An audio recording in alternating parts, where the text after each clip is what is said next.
Hush Little Baby, written by Clarence Carter. Wind whistled through the cracks of the old farmhouse.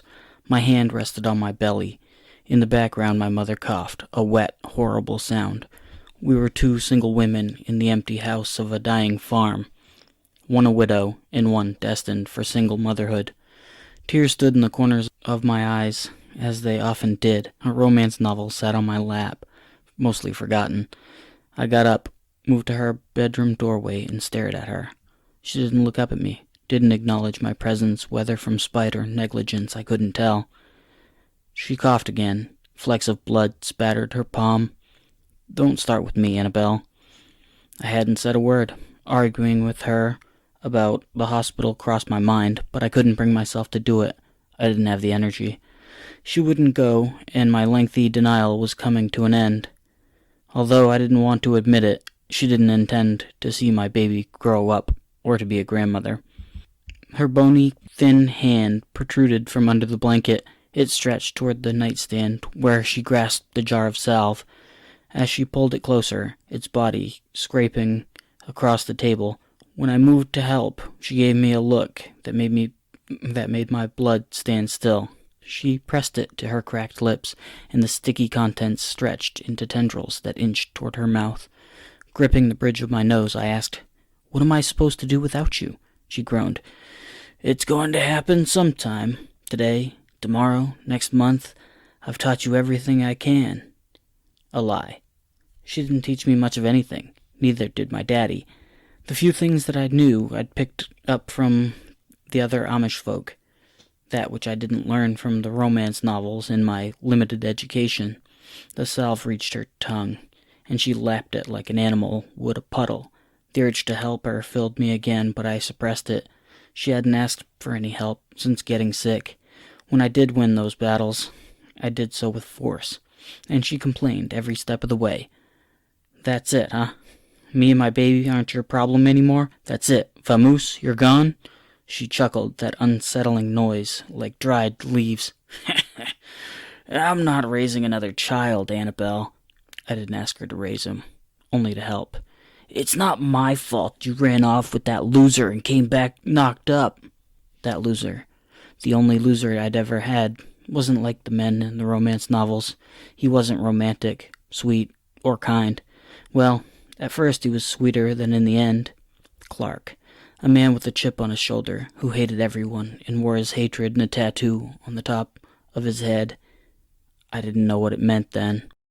Tears rolled down my cheek as I stepped out of her bedroom. I walked through the empty house and returned to the rocking chair so she wouldn't hear me cry. My hand touched my swollen belly.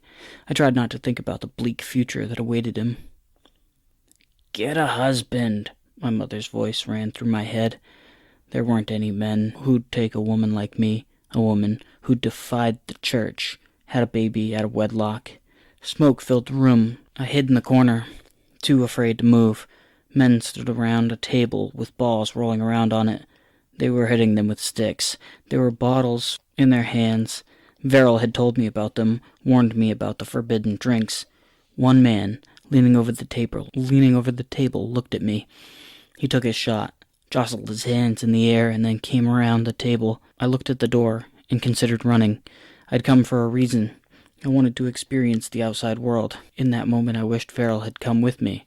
Perhaps he'd know what to say to the approaching stranger, the handsome stranger in the cowboy hat. Those memories clamored in my head. My baby wouldn't grow up with a father. They wouldn't grow up with grandparents either. They wouldn't have anyone but me. People reminded me constantly of everything I should be doing to live a stress-free life for the sake of the baby, but they didn't know what it was like living with my mother. She was anything but stress-free. After rocking for a bit and wiping away my tears, I trudged across the house and slid into my bedroom. Very few things remained inside. We sold everything we could. What we couldn't sell, we tossed in the fireplace throughout the winter. I lay in bed for a while, listening to the wind. There had been talks about an oncoming storm. What few cows we had left were hunkered down in the barn. Thunder crackled just before I drifted off to sleep. The following morning I awoke before the sun. The storm had strayed, but left remnants. Gathering my clothes, I dread the upcoming chores.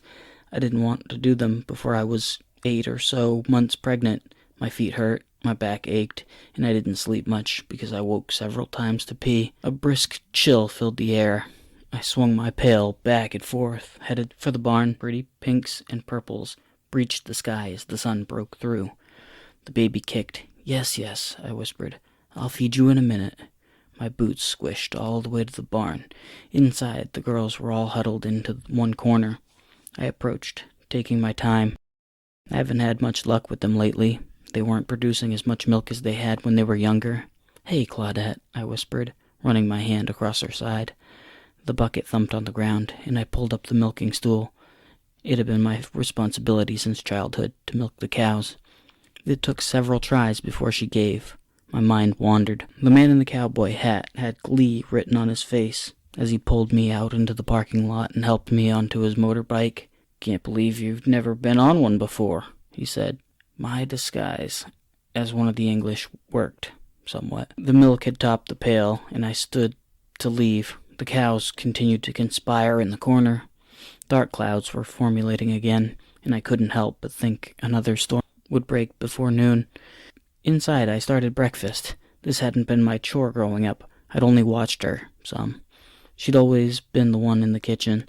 Part of me was thankful for the silence, the lack of coughing, and the absence of hurtful comments, although I was certain they'd begin soon enough. The meat sizzled over the stove as I got to work making coffee. My mother complained about my cooking often, but she didn't have a choice. The days of cooking for herself were over. She also wasn't helpful when it came to advice either. She didn't tell me what she didn't like so I could improve. Sometimes I thought she just wanted to be difficult. Not long after I served breakfast, the coughing began.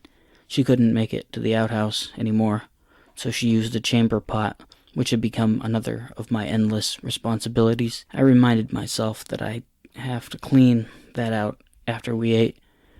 She could barely get out of bed to use that some days, and I feared we were going to need an alternate plan. Her gaunt face stared back at me.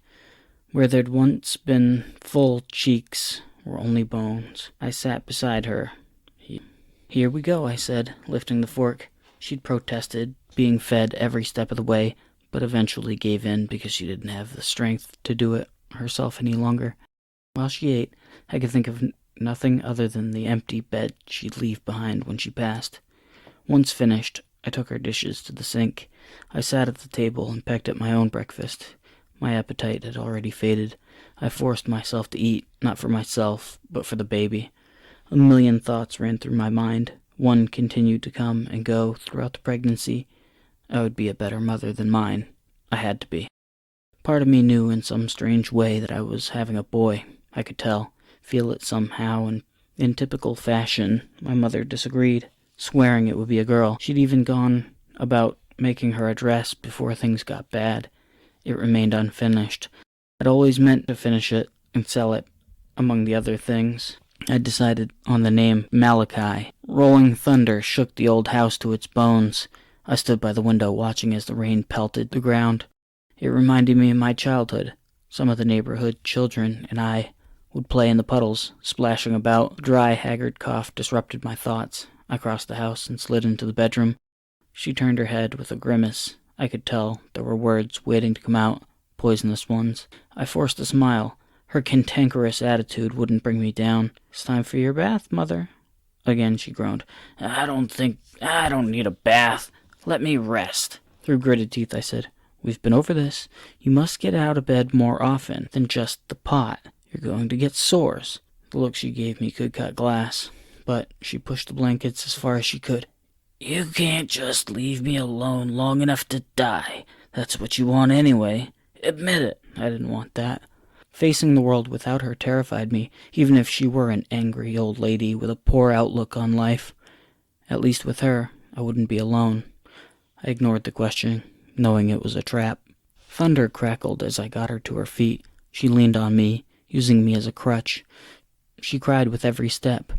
With my arm around her waist, I noticed a stark difference in size. She'd never been a big woman, but she'd lost a lot of weight. I could tell how weak she'd become. The chair scraped across the floor as I pulled it beside the tub. Bucket after bucket of water filled the metal basin. When it was ready, I pulled her robe off.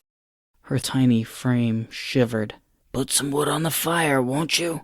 I'll freeze to death before the cancer can get me." Stepping over the rim proved to be difficult. Her legs didn't have the same strength they did even 6 months ago. Once settled in the tepid water, I crossed the house and tossed wood into the fire. I should have done it before I moved her, but I forgot. Her body submerged in the tub, with only her arms keeping her afloat. The bar of soap felt nice in my hands, soft. For a second I stood over her. A thought crossed my mind, one that filled me with guilt. I imagined myself pushing her down and holding her there until the bubbles stopped. I hated myself for it, wanted to cry for even having the thought. It wasn't the burden of caring for her that made me feel that way. I could have gone on taking care of her forever. It was the constant berating, judging, and name-calling. The bar of soap slid across her skin. I tried smiling at her, tried to bring her comfort. For most of the bath she kept her eyes closed, possibly ashamed, or maybe the warm water brought her aching muscles comfort. I couldn't say. She didn't like talking during bath time. Mostly she didn't like talking at all. Not to me, anyway. Helping her out of the tub, I wrapped a towel around her and walked her near the fire. She sat on the rocking chair, there, while I dried her off and replaced her robe. Her eyes didn't move from the flickering firelight when she said, "Having children was the second biggest mistake of my life, next to marrying that drunk." It broke my heart every time I heard it. There weren't any books in the world that could help me deal with her. Somewhere under layers and layers of hurt and torment was a once loving woman. I'd seen glimpses of it during my childhood. I wanted to talk to her, really talk to her, but she always pushed me away.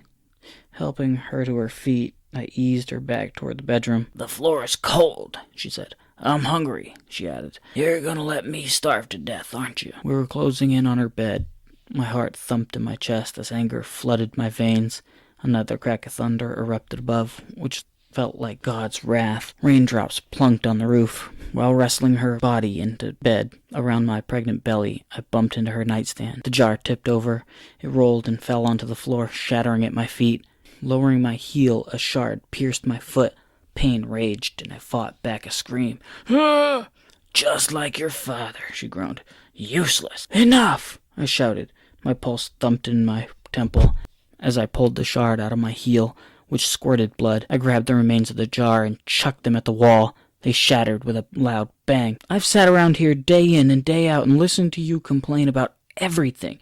I've been abused by you for most of my life. Quite frankly, I've had it." She began a slow, harsh clap, followed by a chuckle of laughter.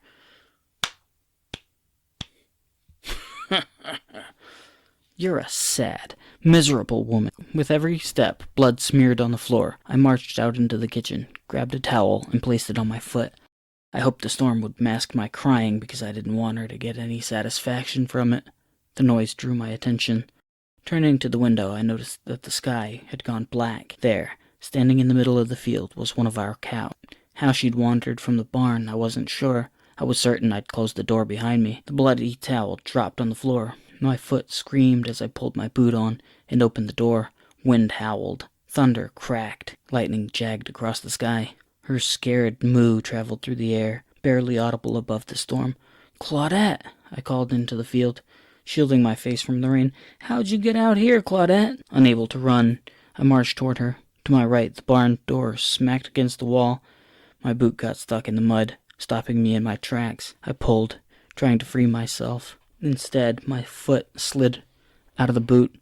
Cursing, I reached down and tried to fetch it with my hands. Above shone lights unlike anything I'd ever seen before. I couldn't help but stare in awe. They hovered. My heart hammered in my chest. Something inside screamed for me to run, but my feet wouldn't move. The green lights spun in a circle. The English had planes and helicopters, but this wasn't anything like that. Paralyzed by fear, I couldn't keep my eyes off it. A blinding white light surrounded me. My chance to run disappeared. I stood in its glow, hypnotized. A tingling sensation climbed my spine and tickled inside my brain. My foot slid out of the boot as the light gently lifted me. In my periphery, I watched as the farm grew smaller. Everything went black. Cold, wet grass touched my body. A network of stars stared back at me as I fought to keep my eyes open. Immense pain resonated in my midsection. Out of instinct, I touched my belly, only there wasn't anything to touch. What had once been a baby had been replaced by an open wound. My thoughts scattered. I tried to scream, but the words couldn't come out. Unbelieving, I moved my hand across the skin, feeling my insides. Warm blood clung to my fingertips. "My baby!" I screamed. Again. "My baby!" Tears ran from my face. I managed to sit up and search my surroundings, but I knew he wouldn't be there. Hysterics took over as I shouted at the sky, cursing those who took him, cursing God for allowing it to happen. It didn't take long before everything went black once again. 2 years later. Much like my parents, I too have been ostracized. Their eyes follow me through the market. They think I can't hear their whispers, but I can. "That's the girl, right there," they said. "The one who killed her baby." It isn't until I'm outside, away from their looks, that I allow myself to feel. I won't let them see the tears, even if it destroys me. I didn't kill Malachi. I told them that, screamed at the top of my lungs. They don't believe me. They all believed I was ill-prepared to be a mother and couldn't imagine raising a baby without a husband. Leaning against the side of the building with my bags on the ground, I brushed the tears out of my eyes. It was lonely before, but at least I had my mother. Now, she's gone too. Many times I considered leaving the Amish, just running off and never coming back. There wasn't enough money to start over, and the outside world scared me. Those modern people were much too advanced, and I doubted they'd accept me either. The sun beat down on me as I carried my groceries. Lines of headstones stared back at me as I entered the cemetery, as I always did after shopping. 2 headstones sat at the back, separated from the others. Both bear my family name. I walked past the others, imagining what their lives had been like, assuming they were better than mine. I wondered about their lineage, if they still had family members around today. I sat before their stones, reading the epitaphs that I'd written years ago. Part of me wished they'd erected a stone for the baby I'd lost. For a long time I sat there, thinking of what to say. My fingers ran through the grass. "It's hard without you. Every day is a challenge. The farm is coming around, though. We have more cows now, and potatoes grow. Not much else." The last months of my mother's life ran through my head. Her gaunt face and judging eyes. She, like all the others, believed I'd killed my baby and hid his body in the woods. It had been the cause of many fights leading up to her death. "I miss him," I said through bleary eyes. "The boy I never got to raise. Without him, everything feels empty. My life is empty without you two."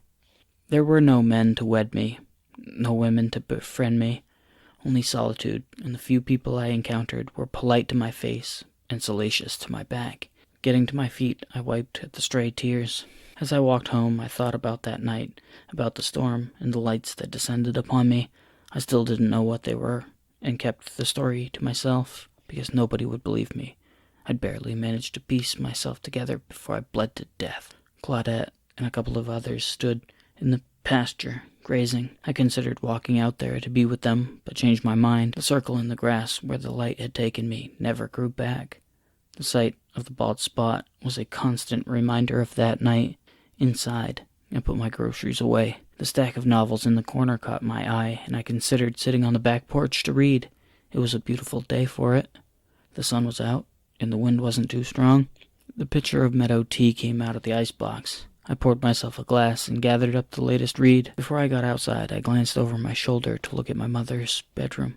Part of me still expected her to be there, lying on the bed, coughing. The silence killed me. For a while I sat on the porch, hair dancing in the breeze. I flipped through my novel, page after page, imagining what it might be like to have romance in my life. I even allowed myself to fantasize about having another child. Thick clouds grew from the west.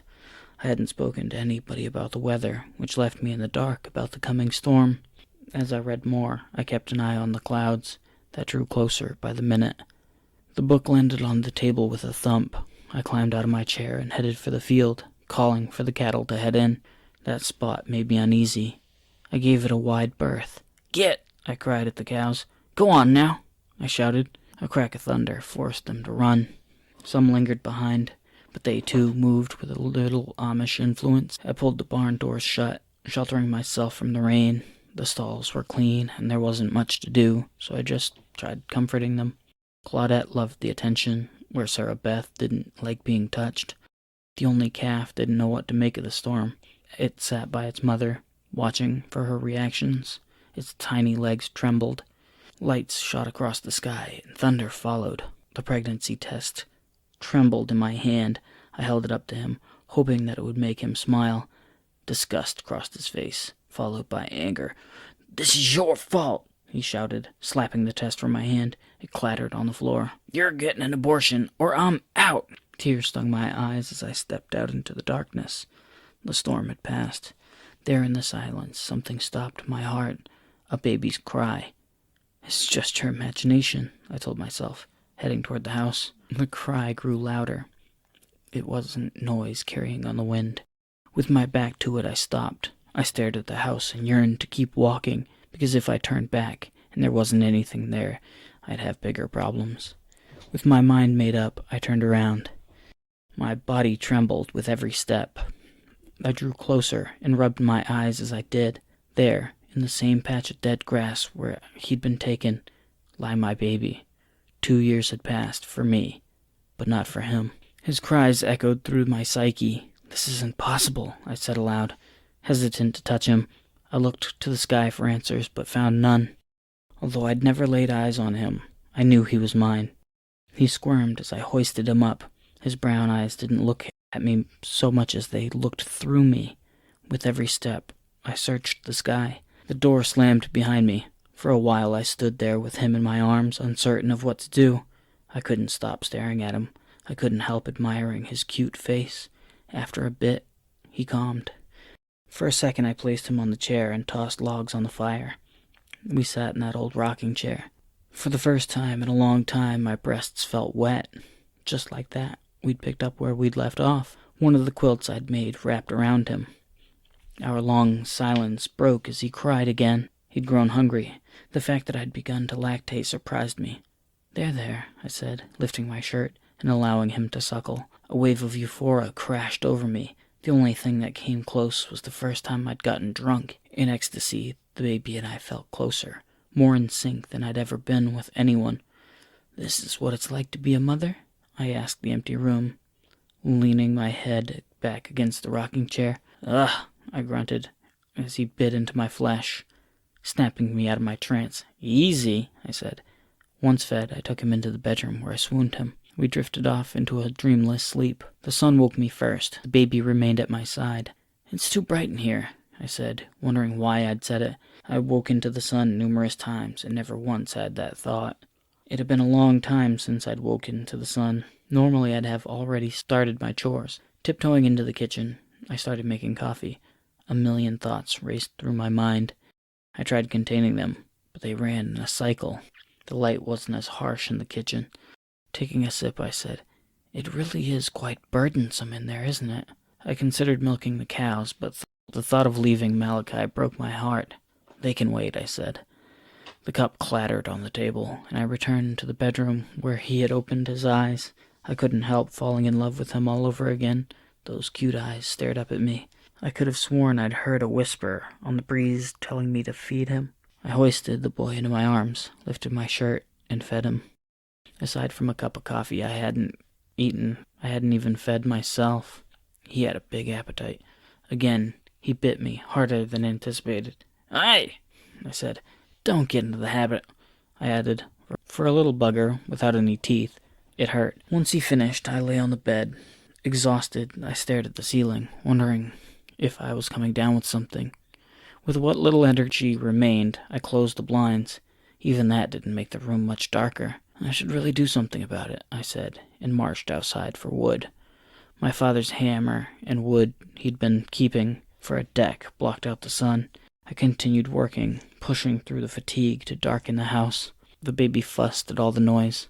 There, I cooed, searching for a song. The few lyrics I knew were scrambled in my lethargic mind.